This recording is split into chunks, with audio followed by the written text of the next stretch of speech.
Morning Majlis, talking the stories that are shaping headlines. This is Pulse 95.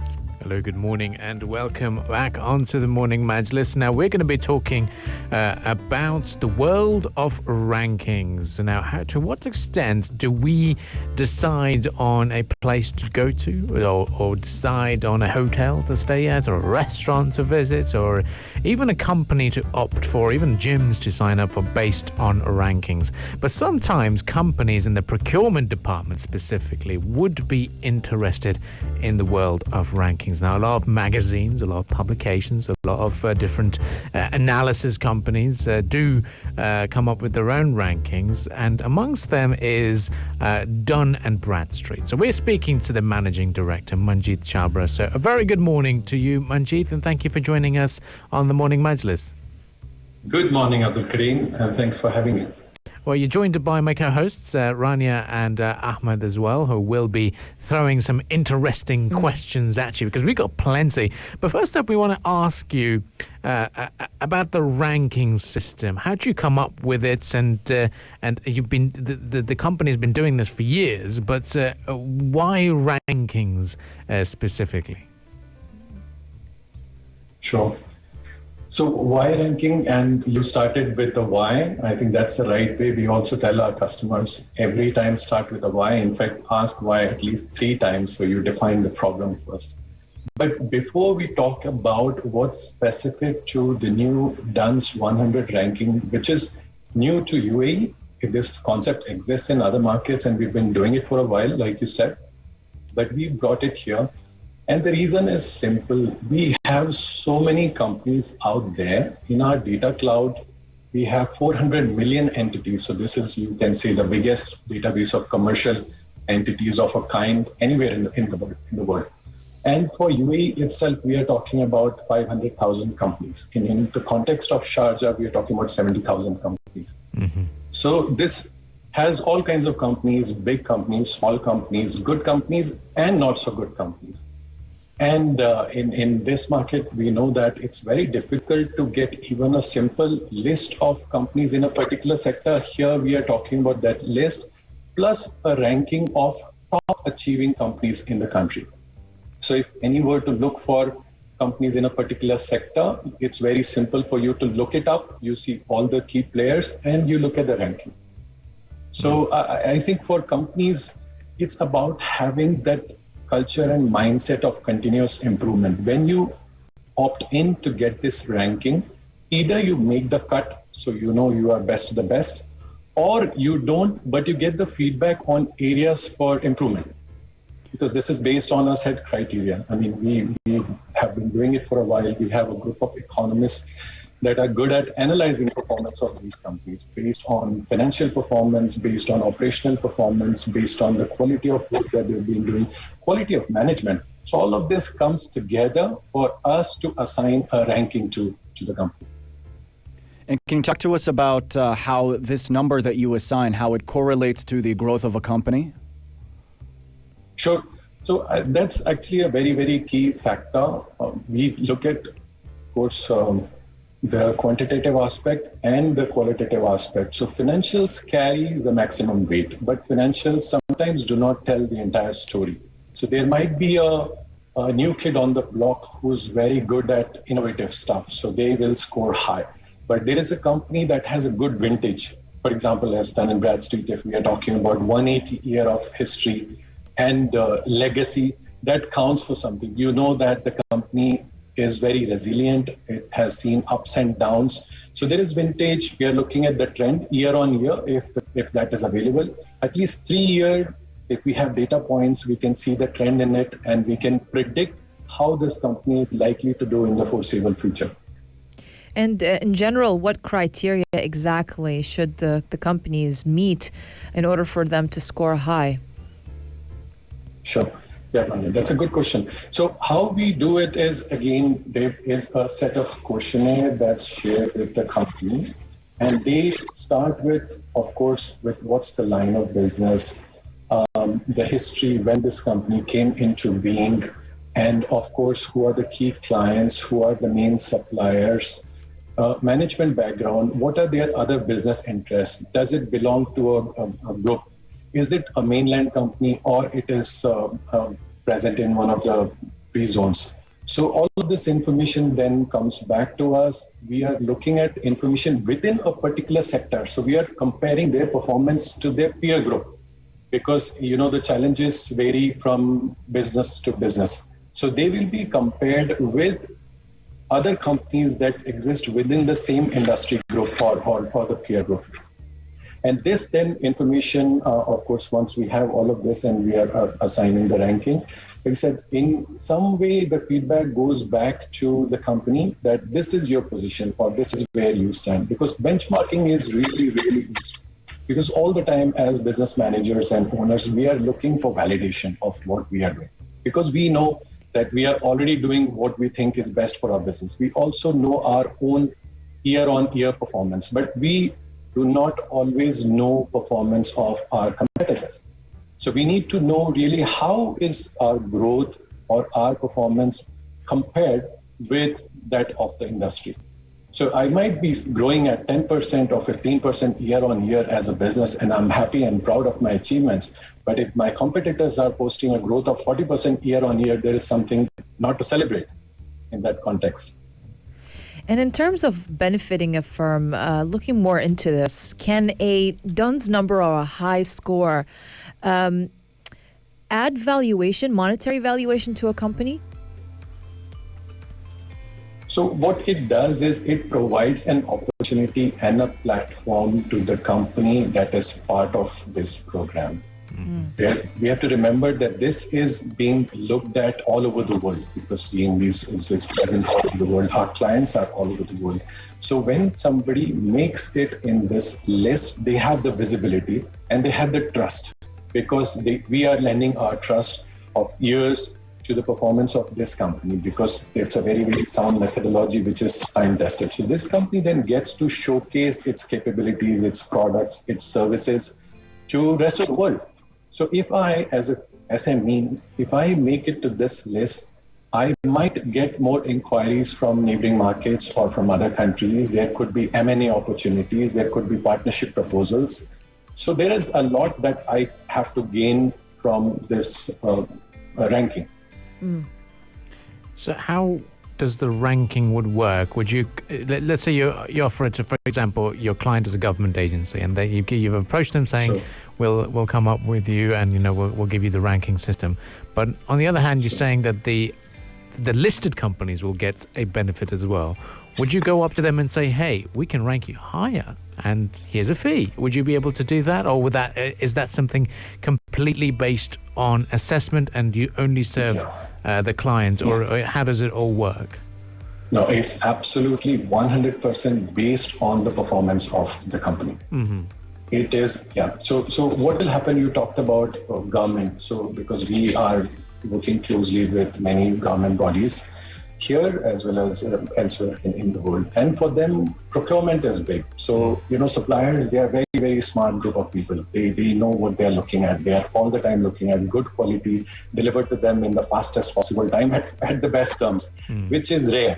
And this is where you need to have, of course, a good view into what options are available to you, which means, again, a bigger database to look from. And the other thing that's important, and I think it's there in today's news also, and you talked about it earlier in the morning, the fines that are being issued by Central Bank, Ministry of Finance, and various agencies about non-compliance. So now what happens is, if you are dealing with someone, there is an implicit responsibility on you as procurement head and on you as a CEO and business owner to make the right choices. If the company is on one of the watch lists or sanctions list, I think you could be in some trouble if you are not aware of it. So it's important to look at some reliable source so you're making the right choices. Also, it is important for you to see who's the ultimate owner of the company. So all this information is looked at when we are analyzing a company. And the other thing that you want to do is, remember here we are not talking about the credit risk. In credit risk, you want to make sure that you get paid. But in the context of supply chain, you want to make sure that there is no disruption to your value chain or supply chain. You don't want to be in for a surprise. you don't want your supplier to fail you. So when you look at the ranking, you can be sure that if there is a company that's on this list or there is a company that's scored higher, they have a track record of performance.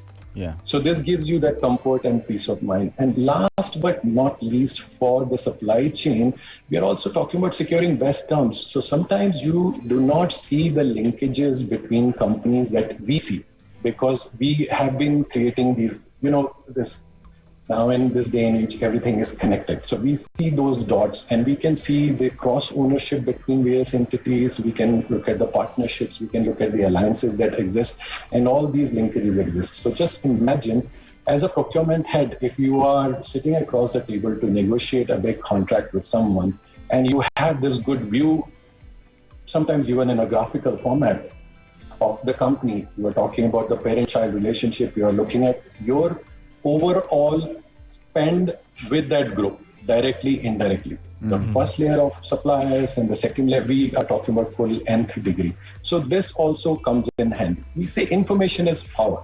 It's all about being as data-driven as possible. And because there is so much of data out there now. Certainly is. Let's say my company gets a low rating on the rankings. Can you tell me more about the feedback process and analysis and what that exactly entails, if you could? Sure, absolutely.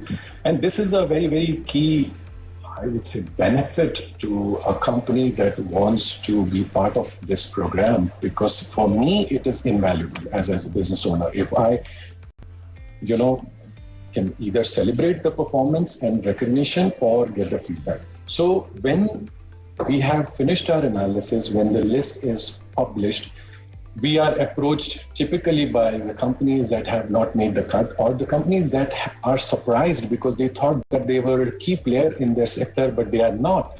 So we actually welcome them to come to us so we can share the feedback with them, including some key parameters, because it's a complete matrix of parameters that goes into analyzing the performance of the company. So we can tell them that, look, these are some of the reasons where you are not scoring high. And of course, there is a chance they can go back and they can the following year again apply, they can work on those parameters. And this is invaluable for them because the feedback that's coming from their industry, from their peer group itself. Awesome. Wow. And this is not a paid service to them.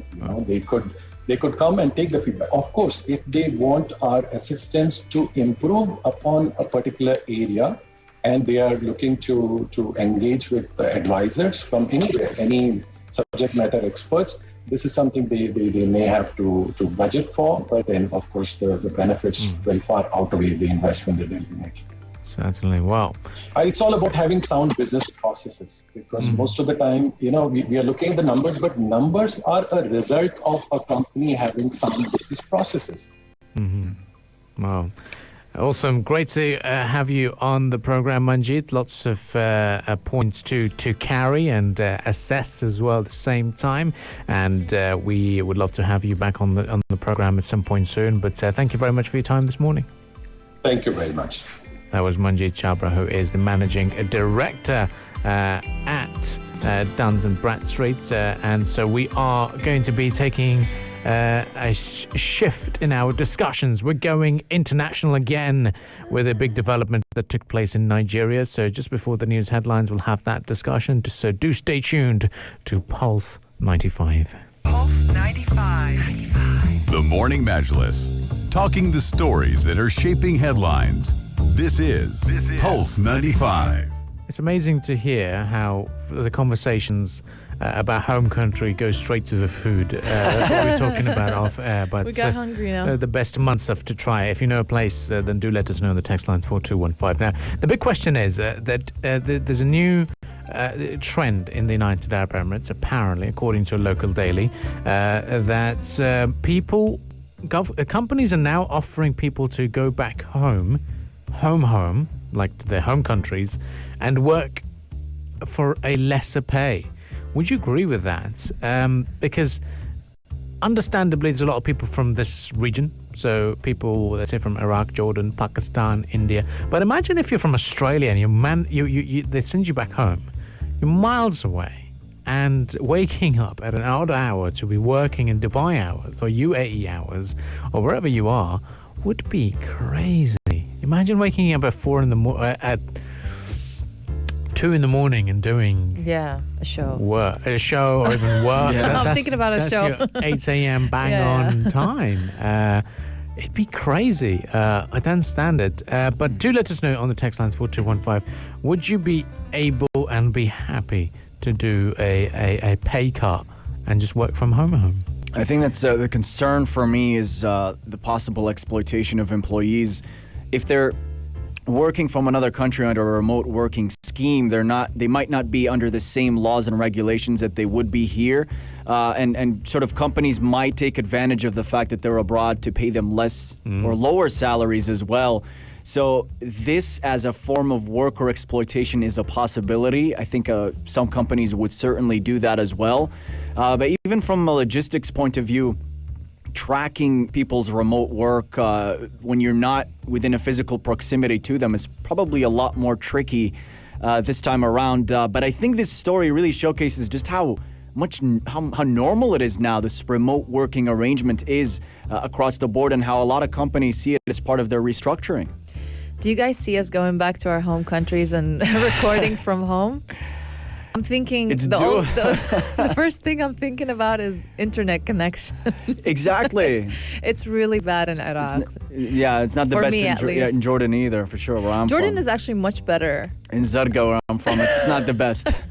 So, that's also another factor, for sure. Yeah. So I don't think it's going to work that great. I think it all depends on personal individuals as well, because there's a lot of people that I do know, them very close friends of mine, who are living here on their own without their families, no brothers or sisters. They're just on their own, and they just felt like there's no point in staying here. They want to work, they're made to work from home, but they decided to fly back home. And they are happy to do that because now they're living rent-free. The cost of food has gone down. The cost of doing anything, because back in their own home countries, things might be cheaper. Right. And people prefer it. And a lot of them are homesick as well. Exactly. Yeah. But if you were given this scenario to work from home with no pandemic situation, you'd love it. You'd go on holidays every single time and work remotely. Be sat on the beach in Maldives and editing a video or wherever and saying, you know what, I'm working from home. But sadly, you can't do that because you can't go on holiday. So that's a downfall. But yeah, it'll be very interesting to see how other people think. Drop us a text on 4215 what you think about it. For me personally, given the fact that I have multiple homes, which is very good. I have a home here in the country. My parents live here. I'm very fortunate to have that. And then I could potentially go to Pakistan, go to the UK, go wherever. Be fun. But no, I think for me, number one home, Sharjah. Sharjah's the best, yes. It's no problem. I wouldn't trade it as well. Now, my wonderful, I'll stay here. wonderful Muntaza streets, I'd love to work from there, no problem. Sit down, relax in my hero neighborhood and share the popular destination of Sharjah. But yeah, I think it just depends on everyone's situation, personal situation. Just like you said, it's a lot of people in their home country. It's much cheaper. It's much more convenient for them. They're going to save more money. They're with their family. They're united with their families. A lot of people as well, they're here and they left their, for example, children back home. So imagine the relief that they would be in if they knew they had a chance to go back and be reunited with their children and get paid, even if it's the half the pay. Yeah, and that's on the right side of things. Yeah. I think though that there's a problem that a lot of companies here, especially in light of high unemployment because of COVID-19, there's a shift as far as the balance of power is concerned. Yeah. And it's gone from the employees to the employers. And there's a reason they want to ship you off to another country and pay you less money. And that's not the best reason for you as an employee. So I think in a lot of those situations, it's not an ideal situation for the worker and really opens them up to all sorts of exploitation. But AK, you brought up the bright side of it and the best case scenario. And I'm sure some people are doing that.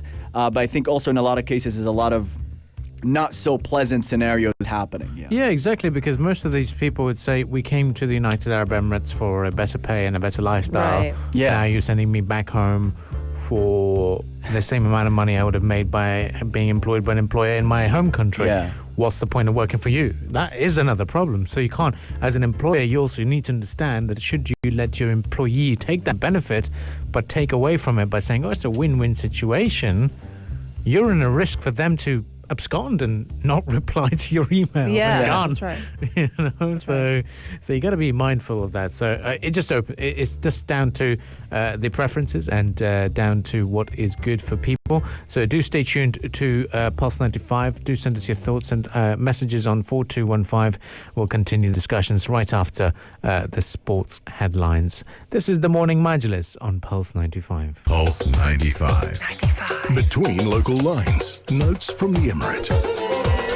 We're so happy to announce here on the Morning Majlis that Al Zahiya City Centre here in the Emirates is set to open this month. Ooh, very exciting. It's going to be a great look for a lot of people, a lot of Sharjawis and Sharjawiyas. This is a massive, massive news, especially for people who are living in the Muwailah area. Now, there's a couple of pointers that we need to discuss as well. Well, the Emirates Emergency Crisis and Disaster Management Team have inspected the Al Zahiya City Centre. This was meant to be open last year. Yeah. But then we got delayed it because of the That's right. pandemic situation. And we were told it's going to open in March 2021. And as soon as March appeared, we approached March. We're like, okay, where can we go? Well, we want to go in. It's a huge mall, 136,200 square meters. And it is expected to open this month, but it's got plenty of COVID-19 precautionary measures in place. Certainly, it is set to offer a safe experience with all the precautionary measures imposed there as well. The local team emphasized the importance of knowing the readiness of the commercial building and its commitment to implement those special protocols, which include the provision of hand sterilization devices at the entrances and exits. Also, mandatory wearing of masks when entering the mall. They're going to install thermal cameras and place guiding and preventative signs and posters and cooperate with the security authorities to enforce those measures and keep everybody safe. Now, a city center, it's going to be your standard Majid Al Futtaim experience. Yeah. You're going to have a Carrefour, a Magic Planet, a Vox Cinema, and clothing stores like Zara, Pull&Bear, and Virgin as well. This is a lot of people are excited about this, and it should be an integral part of the Al Zahiya community as well. Definitely, it features Al Zahiya City Centre features social, theater, and sports hubs. It will boost professional and educational workplaces or spaces. Everything will be centered around a grand plaza, offering access to indoor and outdoor restaurants, kids' play areas, and also an art zone. Yeah, no, look, this is going to put a massive spotlight on Al Zahiya as a destination. Is it going to add more pressure or is it going to benefit the Muwailah area? It's going to be very interesting to see. Because from a business perspective, great, new places opening up.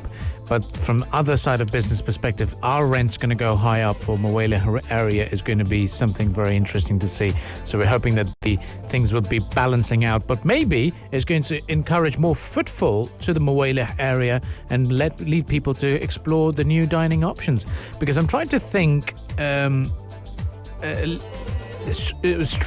strategically here. Back in the day, shout out to everyone who's been here in the country for a very, very long time. Back when Mall of the Emirates, for example, was setting up, Al Barsha was an unheard of destination. It was sand dunes. There was nothing. There was literally one road going down towards this wild area called Arabian Ranches. Right now, after the development there, you saw this Al Barsha becoming into something massive. It's a huge area. Yeah. Their restaurants in Al Barsha are also benefiting because of the influx of people willing to work, who are working in the malls or affiliated with the area, are now eating at restaurants off the streets. So it might be a win-win situation. So it is very interesting to see what impact Al Zahiya is going to have long-term wise. But it certainly is a proud moment for the Emirate of Sharjah. I think for a lot of people especially for a person like me who's looking at going to mall, had the choice after leaving work would say Oasis Mall, or would think of 06 Mall, or the big MCC further down the road. Yeah. Well, on the motorway you have Zahia now. I wanted to ask you guys, when was the last time you went to a mall? Since it's not common nowadays, to be honest. So with the online shopping and the social distancing and people just, they're preferring online shopping experience. A couple of days ago I went down to the 06 You would. Mall. I'm here always in Sharjah. Always. Go to 06 Mall. For me, I'm there. But last time I went for a proper shopping experience, I don't remember that. I don't think I've been for a proper shopping experience in a while. I was there yesterday. Oh. All the Really? Emirates, yeah. It's good for shopping. You try things on, you see what's up. I think Zahia would be great. Literally after work, after 10 o'clock. Yeah, for Malls sure. open up down 10 o'clock. We're going to go down there, join the queues at Carrefour. But yeah, it's going to be a fun experience. Yeah. Now I feel like shameful. Oh, no. Because I haven't been to the mall in maybe a month or so. Yeah. 2 months. No, this is a conversation I had with His Excellency Sheikh Sultan bin Ahmed Al Qasimi, Chairman of Sharjah Media Council, about the new Sharjah. Because when you think of Sharjah as an emirate, you go down to the main city, you go down to the city centre, you go down to the Sahara malls, you go down to your Boushagharas and Al Qasimiyas. But now with the opening of this mall, it's going to massively impact this strip of land, the Rahmaniyas, stretching all the way to Suyur as well, and the industrial areas, of course, and definitely the Muwailah area. It's really, really going to put a spotlight on that, I've got to tell you that. And not only just for that area, people living in Al Quwain, Ras Al Khaimah, and even Ajman who want to drive down the E311, this will be the place to go as opposed to going to the MCC. So it's really catering to this part of the country, and something that we will be very, very excited about. And look, guys, this destination is a name to watch out for. That's Zahia. So we're looking forward to it. Let us know on the text lines 4215 how you are excited about it, and we will continue the discussions from there on. Stay with us. This is the Morning Majlis, only on Pulse 95. If you liked this episode of the Morning Majlis, drop a like and subscribe. 95. Be sure to follow us on Instagram for all our daily updates and top stories. Pulse.